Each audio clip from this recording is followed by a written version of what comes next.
90 రోజుల కోర్సు పూర్తి చేస్తే చాలు 100% ప్లేస్మెంట్ సపోర్ట్ తో సాఫ్ట్వేర్ జాబ్ మీ సొంతం. వెంటనే కోడ్ జ్ఞాన్ డెస్టినేషన్ ని సంప్రదించండి.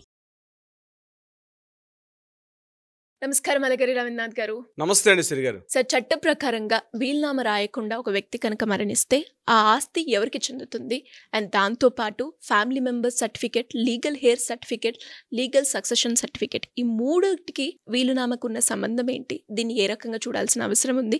దీనికి సంబంధించిన అప్డేట్స్ ఏంటి సార్? వెరీ ఇంట్రెస్టింగ్ క్వశ్చన్ సిరి గారు. ప్రధానంగా వీలునామా రాయకుండా తను ఏదైతే తన స్వార్జితమైన ప్రాపర్టీ వీలునామా రాయకుండా ఆ వ్యక్తి మరణించిన తర్వాత ఆ ప్రాపర్టీని ఎట్లా క్లెయిమ్ చేసుకోవాలి అనే విషయం మీద నేను మీకు వివరించే ప్రయత్నం చేస్తాను. ముందుగా ఏంటంటే, ఏదైనా అనివార్య కారణాలు అంటే హెల్త్ ఇష్యూస్ కావచ్చు, ఇతరత్ర ఏ కారణాలు ఇచ్చైనా అతను తన ప్రాపర్టీని తన విల్లు రాయకుండా, తన ముఖ్యంగా స్థిర చరాస్తులకు సంబంధించి విల్లు రాయకుండా చనిపోయేటప్పుడు వారి యొక్క వారసులు, వారి యొక్క పిల్లలు, లేకపోతే కూతురు కావచ్చు, కొడుకులు కావచ్చు, వీళ్ళు వాటిని ఏ రకంగా క్లెయిమ్ చేసుకోవచ్చు అంటే, ముందుగా ఏం చేయాలంటే తహసీల్ కార్యాలయంలో ముందుగా వెళ్ళి ఫ్యామిలీ మెంబర్ సర్టిఫికేట్ని పొందాల్సి వస్తుంది. అంటే ఎవరైతే మరణించిన వ్యక్తి, తల్లి కావచ్చు, తండ్రి కావచ్చు, వాళ్ళ యొక్క పిల్లలు మేమని చెప్తూ కుటుంబ సభ్యుల యొక్క నమోదు అంటే కుటుంబ సభ్యుల యొక్క వివరాలు అంటే దానికి సపోర్టింగ్ డాక్యుమెంట్స్, ఆధార్ కార్డు కావచ్చు, లేకపోతే రేషన్ కార్డు కావచ్చు, ఇతరత్ర ఉన్నటువంటి ఇవన్నీ కూడా సపోర్టింగ్ చేస్తూ తహసీల్ కార్యాలయంలో తహసీల్ ఆఫీస్లో మనం చెప్పేటప్పుడు వాళ్ళు ఫ్యామిలీ మెంబర్ సర్టిఫికేట్ మాత్రం ఇష్యూ చేస్తారు.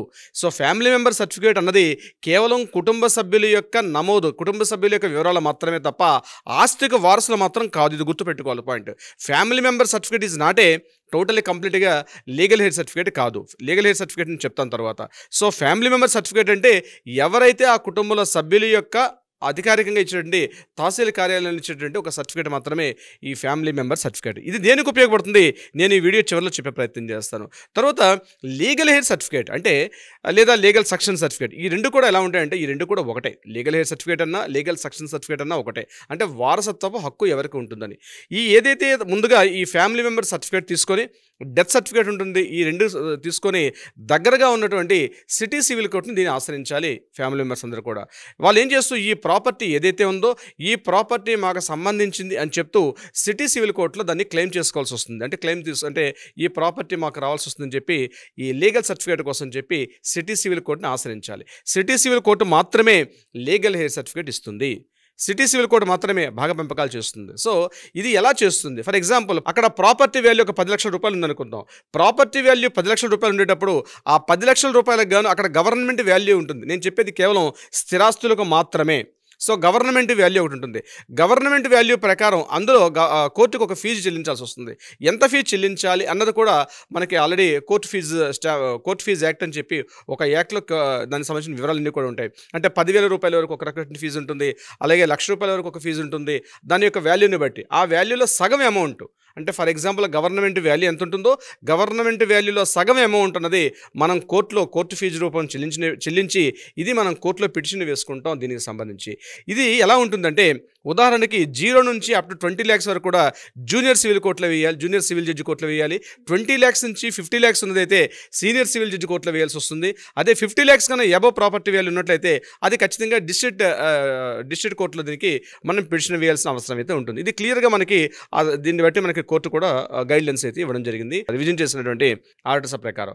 సో ఇక్కడ జూనియర్ సివిల్ జడ్జి కోర్టుకు వెళ్ళాలా, సీనియర్ సివిల్ జడ్జి కోర్టుకు వెళ్ళాలా, లేదా మనం ఉన్నటువంటి డిస్ట్రిక్ట్ కోర్టుకు వెళ్ళాలన్నది ఆ ప్రాపర్టీ వాల్యూని బేస్ చేసుకుని వెళ్ళాల్సి వస్తుంది.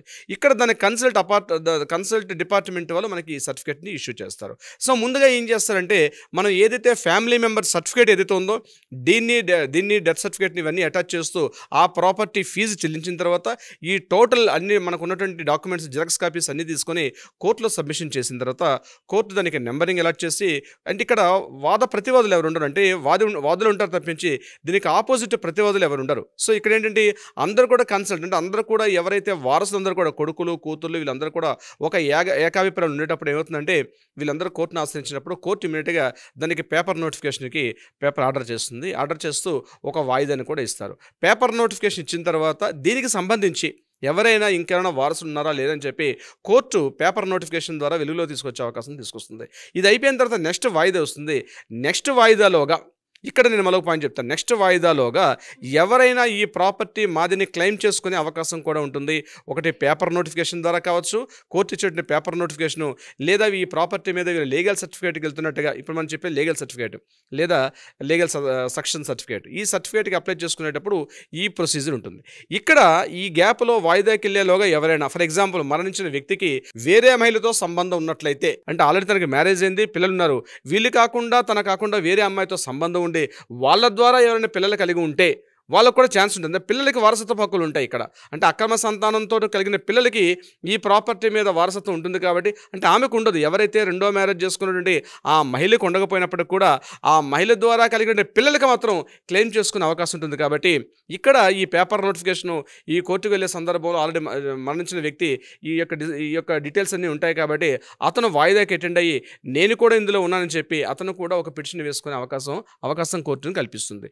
సో ఇక్కడ ఈ వాయిదా వరకు ఎటువంటి అప్లికేషన్స్ ఏమి క్లెయిమ్స్ ఏమి రాని సందర్భంలో టోటల్గా ఉన్న ప్రాపర్టీని ఏ రకంగా దీన్ని బాగా పెంపకాలు చేసుకోవాలని సూచిస్తూ కోర్టు వాళ్ళని లీగల్ సక్షన్ సర్టిఫికేటు లేదా మీరు అన్నట్టు లీగల్ హెయిర్ సర్టిఫికేట్ అనేది కోర్టు ఇష్యూ చేస్తుంది. కోర్టు మాత్రం ఇష్యూ చేస్తుంది లీగల్ హెయిర్ సర్టిఫికేట్. అయితే ఏ కోర్టు ఇష్యూ చేస్తుందని మీకు చెప్పాను, ఆ యొక్క ప్రాపర్టీ వాల్యూని బేస్ చేసుకుని కోర్టు ఫీజు చెల్లించాలని. లీగల్ హెయిర్ సర్టిఫికేట్ కూడా ప్రాపర్టీ ఎక్కడ ఉంటే అక్కడ దగ్గరగా ఉన్నటువంటి నేను చెప్పినట్టు కోర్టులో మాత్రమే దీనికి మనం లీగల్ హెయిర్ సర్టిఫికేట్ వేసుకోవాలి. ఫర్ ఎగ్జాంపుల్ ఒక వ్యక్తి వైజాగ్లో ఉంటాడు, హైదరాబాద్లో ఉద్యోగం చేస్తుంటాడు.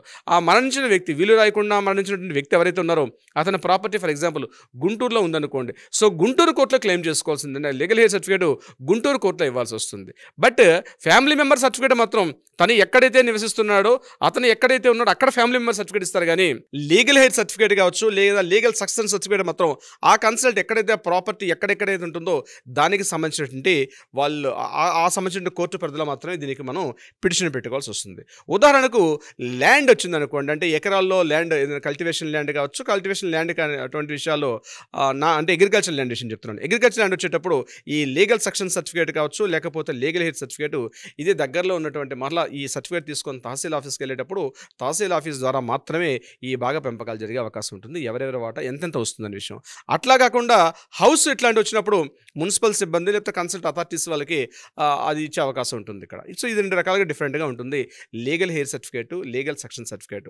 సో ఇక్కడ ఒకవేళ చనిపోయినటువంటి వ్యక్తిని ఇందాక నేను చెప్పినట్టుగా వేరే మహిళ ద్వారా సంబంధం ఉండి పిల్లలు కలిగే వ్యక్తులకైతే వాళ్ళకి లీగల్గా ఏ రకంగా వాళ్ళకి లీగల్ బాగా పెంపకాలు రావాలో వాళ్ళు ఉన్నట్టుగా వాళ్ళకి లీగల్ హెయిర్ సర్టిఫికేట్ కూడా వచ్చే అవకాశం ఉంటుంది. This is the legal heir certificate. So కేవలం స్థిరాస్తులకు మాత్రమే ఈ లీగల్ హెయిర్ సర్టిఫికేట్ అనేది అవసరం అవుతుంది.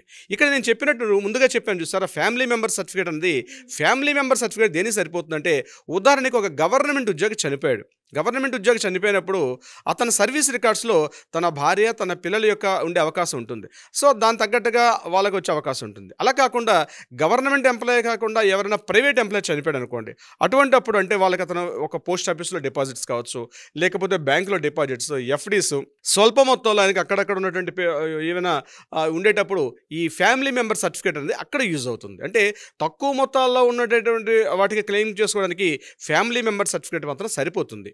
అలా కాకుండా ఎక్కువ మొత్తాల్లో లేదా స్థిరాస్తులకు సంబంధించినటువంటి పెద్ద మొత్తాల్లో ఉండేటప్పుడు లీగల్ హెయిర్ సర్టిఫికేట్ అనేది కంపల్సరీ ఉంటుంది. చాలా చోట్ల ఏం చేస్తారంటే క్లియర్గా కోర్టు కూడా ఏం చేస్తారంటే ఫ్యామిలీ మెంబర్షిప్ సర్టిఫికేట్ తీసుకొని ఇది కన్సల్ట్ అంటే డిస్ట్రిక్ట్ మ్యాజిస్ట్రేట్ గారు కావచ్చు లేకపోతే నోటరీ చేయించుకోవడం కానీ లేకపోతే ఇతరత్ర వాళ్ళ సిగ్నేచర్స్ పెట్టి కూడా అది లీగల్ హెయిర్ సర్టిఫికేట్గా కూడా చాలామంది వచ్చే అవకాశం ఉంటుంది. కానీ రీసెంట్గా మాకు హైకోర్టు నుంచి చార్టర్స్ ఏంటంటే ప్రతి అడ్వకేట్స్ అండ్ డిజిగ్నేషన్స్ వాళ్ళు కూడా ఏం చేశారంటే మీరు అట్లాంటి ఇష్యూ చేయొద్దు. సో ఇది కేవలం కోర్టు ద్వారా మాత్రమే లీగల్ సక్షన్ సర్టిఫికేట్ కావచ్చు లీగల్ హెయిర్ సర్టిఫికేట్ మాత్రం వస్తుంది తప్ప ఈ ఫ్యామిలీ మెంబర్ సర్టిఫికేట్ తీసుకుని దాని మీద నోటరీ చేసుకోవడం అటెస్టేషన్ చేసి అది ప్రాపర్టీస్ని క్లెయిమ్ చేసుకోవడానికి మాత్రం ఫ్యామిలీ మెంబర్ సర్టిఫికేట్ సరిపోదని చెప్పి క్లియర్గా కొన్ని విషయాల్లో కూడా ఆర్డర్స్ పాస్ చేయడం జరిగింది, జడ్జిమెంట్స్ కూడా ఇవ్వడం జరిగింది దీనికి సంబంధించి. క్లియర్ ఇన్ఫర్మేషన్ అండ్ అలాగే ఎవరికైనా కూడా ఇంకా ఆస్తి రిలేటెడ్గా ఎలాంటి ఇష్యూస్ ఉన్నా దానికి సంబంధించి ఎలాంటి డౌట్స్ ఉన్నా లీగల్ పరంగా మేము వెళ్ళాలి అనుకుంటున్నాం, దానికి మీ గైడెన్స్ కావాలి అనుకునే వాళ్ళు మిమ్మల్ని ఏ రకంగా అప్రోచ్ అయ్యే ఛాన్స్ ఉందంటారు సార్? తప్పనిసరిగా శ్రీ గారు ఏదైనా ప్రాపర్టీస్ సంబంధించినటువంటి ఏ రకమైనటువంటి వివాదాలున్నా లేకపోతే సలహా సంప్రదింపులు కావాలనుకున్నా కింద స్క్రోల్ అవుతున్న నెంబర్ని కాంటాక్ట్ చేయగలిగితే డెఫినెట్గా మన లీగల్ టీం వాళ్ళకి అప్రోచ్ అవుతారు. సరైన విధమైనటువంటి సలహా పరిష్కారం కూడా ఇచ్చే దిశగా, న్యాయపరంగా సలహా పరిష్కారం ఇచ్చే దిశగా కూడా ప్రయత్నం చేస్తారు. ఎస్పెషల్లీ ఇప్పుడు నేను చెప్పినటువంటి ఈ లీగల్ హెయిర్ సర్టిఫికేట్స్ కావచ్చు, లేకపోతే ఈ ఫ్యామిలీ మెంబర్ సర్టిఫికేట్స్ని ఏ రకంగా తీసుకోవాలి, వాటికి సంబంధించిన వివరాలు ఏమైనా కావాలనుకుంటే కూడా కింద స్క్రోల్ అవుతున్న నెంబర్ని కాంటాక్ట్ చేయగలిగితే మన లీగల్ టీం వాళ్ళకి అప్రోచ్ అవుతారు. Thank you sir, thank you so much. Thank you so much అండి శ్రీ గారు. సుమన్ టీవీలో మీ పర్సనల్ అండ్ బిజినెస్ ప్రమోషన్స్ కోసం కింది నెంబర్కి కాంటాక్ట్ చేయండి.